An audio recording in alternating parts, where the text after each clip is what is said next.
Now, there's something that I've talked briefly in my previous videos, how Kenya has really misused and actually abused and actually, not respected Uganda for quite many years.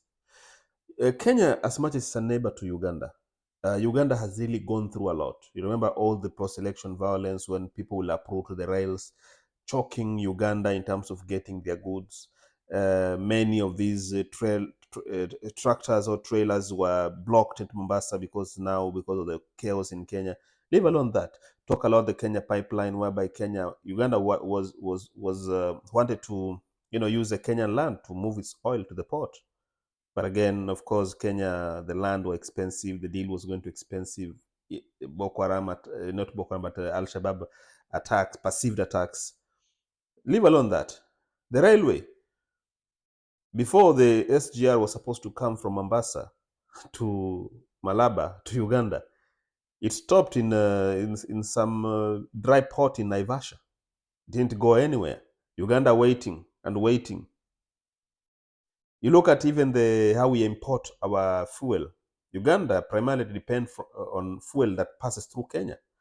And something very bad is sometimes some of this oil that is being used, fuel used in Uganda, was being sold to them from Kenya. That's why you have this refinery in Eldoret.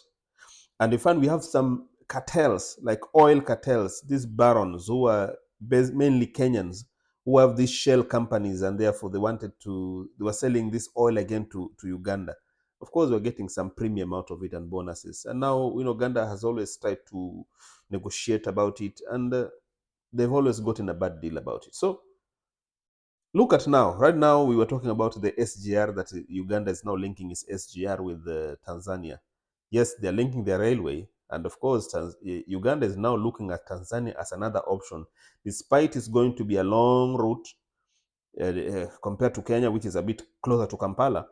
But they are willing to go that way. Of course, they are going still to link up with Kenya through Malaba border with another railway. Of course, that's there. The plan is already done.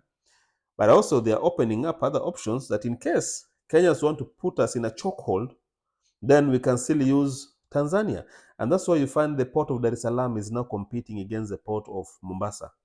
As much as Mombasa port is very functional and very efficient and fast, you can compare with how much countries like Uganda and the DRC are benefiting by using the port of Dar es Salaam, because the charges there are very cheap.